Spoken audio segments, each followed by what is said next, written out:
వార్తలు ముగించే ముందు ముఖ్యాంశాలు మరోసారి. ప్రభుత్వ పాఠశాలలో విద్యార్థులతో కలిసి భోజనం చేసిన భువనమ్మ.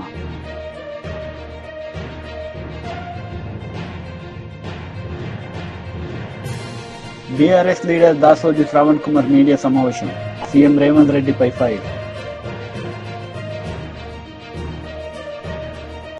ప్రభుత్వ పాఠశాలలో విద్యార్థులతో కలిసి భోజనం చేసిన భువనమ్మ ఈ సందర్భంగా ఆమె విద్యార్థినీలతో ముచ్చటించారు. ఇది స్కూల్ సెక్షన్ ఉంటుంది మ్యామ్. మళ్ళీ కాలేజ్ వరకు డార్మెంటరీ అంతా ఇచ్చాడు మేడం. కాలేజ్ మాత్రం అటు సైడ్ ఉంటుంది. కాలేజ్ డార్మెంటరీ మాత్రం మీ అందరితో పాటు ఉంటుందా? కాలేజ్ వాళ్ళకి కూడా స్కూల్ వాళ్ళకి డార్మెంటరీ పైన క్లాసెస్ కింద మేడం. కాలేజ్ వాళ్ళకి డార్మెంటరీ ఇక్కడ ఉంటుంది మేడం. అటు సైడ్ కాలేజ్ వెళ్తాం.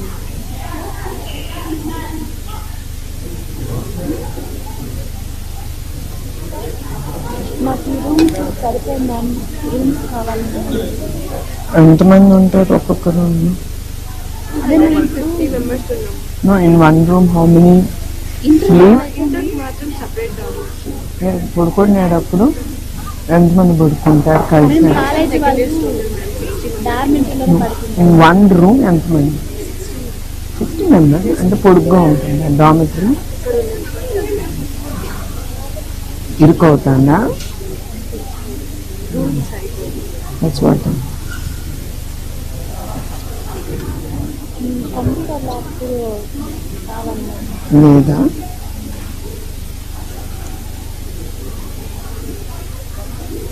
ఆడుకోవడానికి గ్రౌండ్ చిన్నగా ఉంది మేడం. ఇటు సైడ్ సైడ్ ఉంది కదా, సరిగా చేయండి.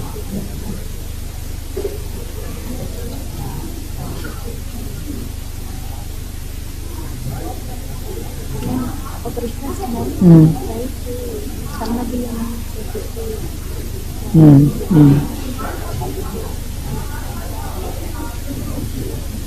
అందరు పిల్లలందరూ రిక్వెస్ట్ మ్యామ్. షూర్ అండి. Pass on all this message. Okay ma'am. Thank you ma'am. చాలా హ్యాపీగా ఉన్నాను నేను ఈరోజు. ఐఎమ్ హ్యాపీ మాతో పాటు to have with lunch. Because నేను స్కూల్ నడుపుతా కదా, అట్లానే ఆఫ్నేజ్ స్కూల్ కూడా ఉంది. ఎన్టీఆర్ ట్రస్ట్ నడుపుతుంది. 300 పిల్లలు.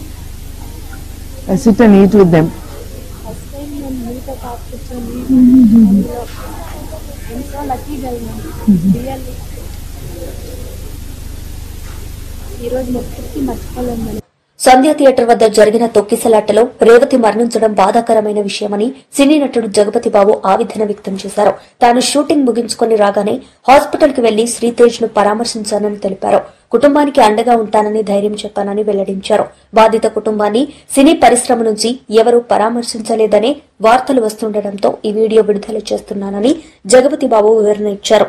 నేను షూటింగ్ నుంచి ఊరు నుంచి రాగానే వెంటనే హాస్పిటల్కి వెళ్ళాను. అన్ఫార్చునేట్ ఇన్సిడెంట్ లో, ఈ యాక్సిడెంట్ లో ఎఫెక్ట్ అయిన ఫ్యామిలీని చూడటానికి, ఫాదర్ ని, ఆ బాబు సిస్టర్ ని పలకరించాలని అనిపించింది. హ్యుమానిటేరియన్ గ్రౌండ్స్ మీద వెళ్ళాను. పాజిటివ్ గా ఉంది. He might recover. There is a very good chances.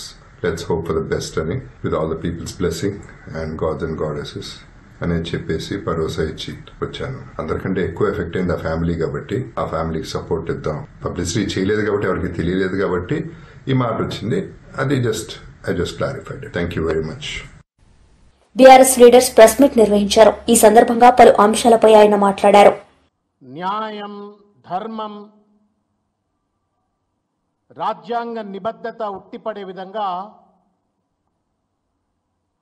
అందులో ఉన్నటువంటి ఒక పాలకవర్గం కానీ, ప్రతిపక్షం కానీ, శాసనసభ్యులు కానీ, మిగతా సిబ్బంది కానీ అందరూ కూడా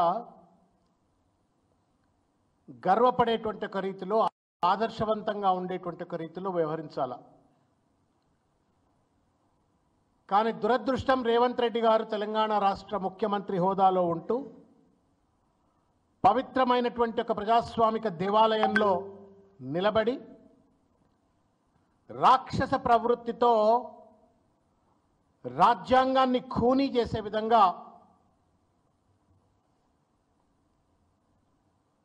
మూర్ఖ నిర్బంధానికి ప్రతీకగా తన అబద్ధాలకు రోత మాటలకు వేదికగా అసెంబ్లీని మార్చి అటు రాజ్యాంగాన్ని అవమానపరిచినాడు, ప్రజాస్వామ్యాన్ని ఖూనీ చేసినాడు. ప్రజలకు సంబంధించిన అంశాలు హేతుబద్ధంగా, న్యాయబద్ధంగా, ధర్మబద్ధంగా చర్చింపబడతాయని చెప్పని నమ్మినటువంటి ప్రజాస్వామిక వాదులు, ముఖ్యంగా ప్రజలందరినీ కూడా వంచనకు గురి చేసినటువంటి ఒక రేవంత్ రెడ్డి వైఖరిని తీవ్రంగా ఖండిస్తా ఉన్నాం. ఊరంతా ఒకదారి ఉలిపికట్ట ఒకదారి అన్నట్టుగా రేవంత్ రెడ్డి రాష్ట్రంలో రైతు భరోసా అందక, రైతు రుణమాఫీ జరగక, రైతులు నానా రకాలైనటువంటి ఒక ఇబ్బందులకు గురవుతా ఉన్నారు. పండించిన పంటకు గిట్టుబాటు ధర లభించక, అన్నమో రామచంద్ర అని చెప్పని వాళ్ళ అప్పుల పాలై రైతులంతా కూడా ఇబ్బందుల్లో ఉన్నారు. దానికి సంబంధించిన చర్చ లేదు. మరో పక్కన జీవో 46 కావచ్చు, జీవో 29 కావచ్చు, అనేక మంది నిరుద్యోగ యువకులు నిరుద్యోగ సమస్య మీద బాధపడుతుంటే ఆ ఉద్యోగాల కల్పనపై చర్చ జరుగుతుందేమో అని చెప్పని ఆశపడితే దానిపైన చర్చ లేదు. ఇవాళ ఎక్కడ చూసినప్పటికీ కూడా బీసీలు, ఎస్సీలు, ఎస్టీలు, మైనారిటీ వర్గాలు చదువుకునేటువంటి ఒక గురుకుల స్కూళ్లలో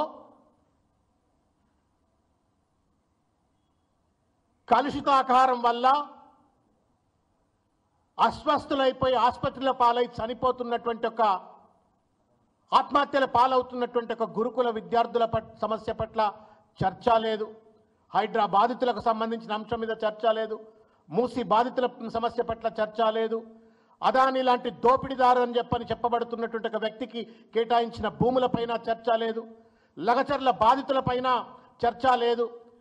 ఏ చర్చ ప్రజలకు సంబంధించింది లేకుండా తగుదునమ్మా అని చెప్పని వాళ్ళ కేవలం రేవంత్ రెడ్డి యొక్క వికృత విన్యాసాలకు, రోత మాటలకు వేదికగా అసెంబ్లీని వాడుకొని ప్రజలను అవమానపరిచిండు, రాజ్యాంగాన్ని కూని చేసిండు. ఇవాళ ఒక బాధ కలిగించేటువంటి ఒక 2-3 అంశాలు నేను మీ దృష్టికి తీసుకొస్తా. ఎందుకంటే మొత్తం అసెంబ్లీ అంతా కూడా ఒక దుర్యోధన సభలపై నడిపించినాడు రేవంత్ రెడ్డి. తను అన్నదే వేదం, తను ఒక ఫత్వా జారీ చేసినట్టు, ఏం మాట్లాడినా ఫత్వా జారీ చేసినట్టు, కనీస రాజ్యాంగం మీద గౌరవం లేకుండా రేవంత్ రెడ్డి అసెంబ్లీని తన రోత మాటలకు వేదికగా వాడుకొని ఆయన 2-3 గ్లేరింగ్ మిస్టేక్స్ను నేను మీ దృష్టికి తీసుకొచ్చేటువంటి ఒక ప్రయత్నం చేస్తా. మిత్రులారా, అది ఒకటి ముఖ్యమైనటువంటి ఒక అంశం.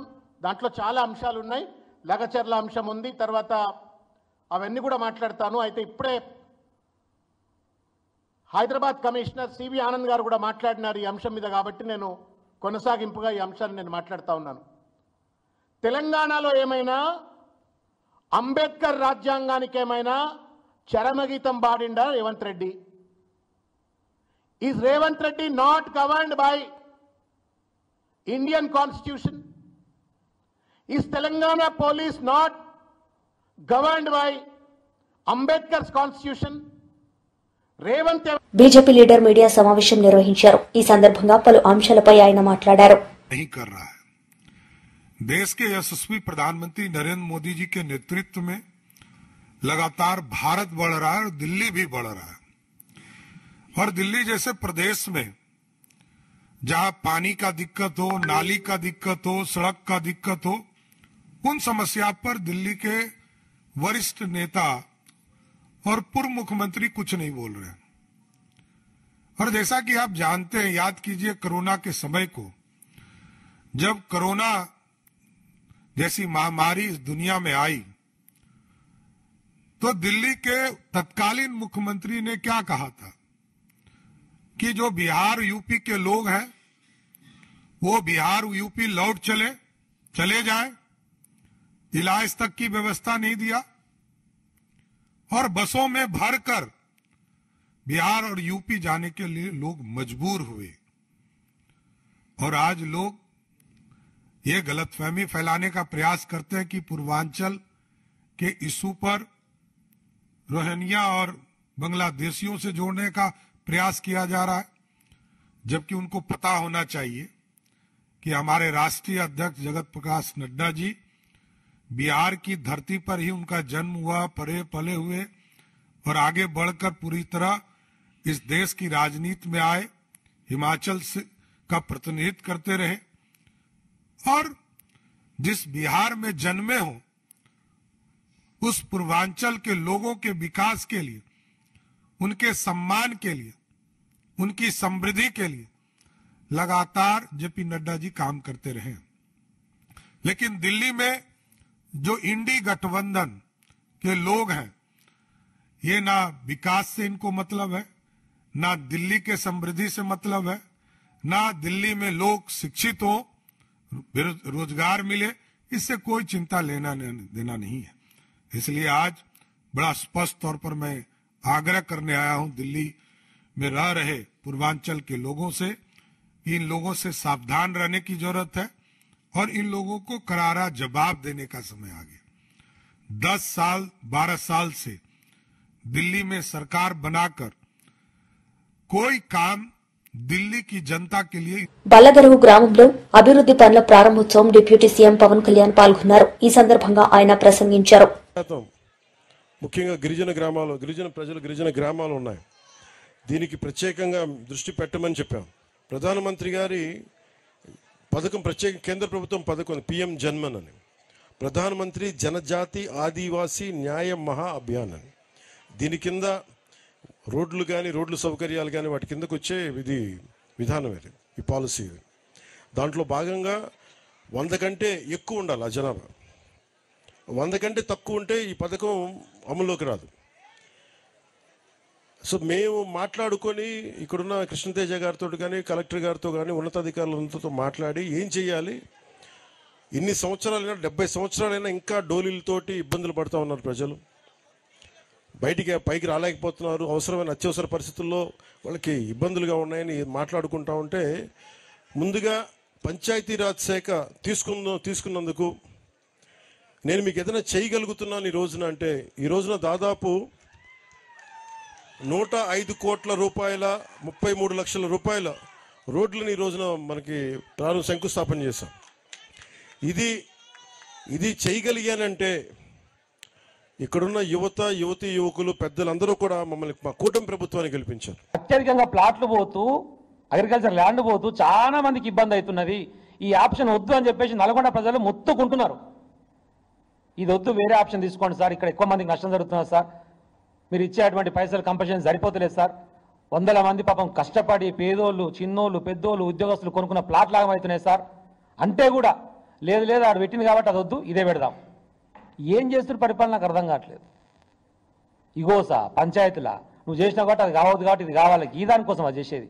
సంక్షేమ కార్యక్రమాలు మాట ఇచ్చిన ఎట్లా అభివృద్ధి చేద్దాం, నల్గొండలో ఇంకా గొప్పగా ఏం చేయగలుగుతాం, గతంలో ఉన్నటువంటి జగదీష్ రెడ్డి గారు ఉమ్మడి జిల్లా మంత్రిగా చేసినటువంటి అభివృద్ధి కంటే నేను ఇంకా గొప్పగా ఏం చేయగలుగుతా, ఏం చేస్తే నాకు మంచి పేరు వస్తుంది, ఆలోచన లేదు. చేసిన దానికి మల కొబ్బరికాయ కొట్టుడు, లేకపోతే మేము చేసామని చెప్పుకున్నాడు, మిడికాయ తీసుకుపోయి మనం చేసిన దాన్ని తీసుకుపోయి కొబ్బరికాయ కొట్టించే ప్రయత్నం. థర్మల్ పవర్ ప్లాంట్ ఆపి పడేస్తా, మా గవర్నమెంట్ వస్తే ఆ సంగతి చూస్తా అని చెప్పాను. మరి ఏ ముఖం పెట్టుకొని పోయి మన డాన్స్ మీద కూర్చొని ఓపెనింగ్లో పార్టిసిపేట్ అయ్యి మాట్లాడినావు కోమటిరెడ్డిను. మా దగ్గర కూడా తుంగతుర్తి 100 పడకల ఆసుపత్రి హరీష్ రావు గారు తీసుకొచ్చి పెద్ద ఊరిగింపుతో మంచిగా సభ పెట్టి నేను మంచిగా ఓపెనింగ్ చేయించుకుంటే మళ్ళీ దానికి పోయి మళ్ళీ కొబ్బరికాయ కొట్టిస్తాడు మా ఎమ్మెల్యే. అంటే కొట్టినవాడికి కొబ్బరికాయలు కొట్టించి మనం ఆనందపడి మేము చేసినామని చెప్పుకునే ప్రయత్నం చేస్తారు తప్ప ఈ సంవత్సర కాలంలో ఒకటి అంటే ఒక్క అభివృద్ధి కూడా మీరు చేయలేదు. మీరు చెప్పిన 6 గ్యారెంటీ అమల గురించి అయితే ఇక మర్చిపోండి. సభకు వచ్చి మాట్లాడితే కూడా ఇక 12 మందిని ఒక్కడెట్నో గెలిచిండు ఏకలింగం ఆయన జగదీష్ రెడ్డి అని చెప్పేసి రేవంత్ రెడ్డి గారు మాట్లాడతారు. ఏకలింగం ఒక్కడైనా సరే మంచిగా సరిపోతుంది, మీకు ఏం కాదు, ఆయన ఏకలింగం బాగానే ఉంది, ఇంతకు నువ్వే లింగం స్త్రీలింగమా పుంగిలింగమా అని నేను కూడా అడగొచ్చు, కానీ మాకు సభ్యత అడ్డం వస్తుంది. మావాడు ఏకలింగం ఓకే, నువ్వే లింగం స్త్రీలింగమా పుంగిలింగమా అని అడగవచ్చు, కానీ మేము అడుగుతలేము, సంస్కారం అడ్డం వస్తుంది. వాటి నోటికి ఏదో వస్తుంది మాట్లాడతామని చెప్పేసి ఇష్టం వచ్చినట్టు ప్రగల్భాలు పలికితే. ఈ వార్తలు ఇంతటితో సమాప్తం. తిరిగి ప్రసారమయ్యే వార్తల్లో మళ్ళీ కలుద్దాం. అంతవరకు సెలవు, నమస్తే. ప్రభుత్వ పాఠశాలలో విద్యార్థులతో కలిసి భోజనం చేసిన భువనమ్మ.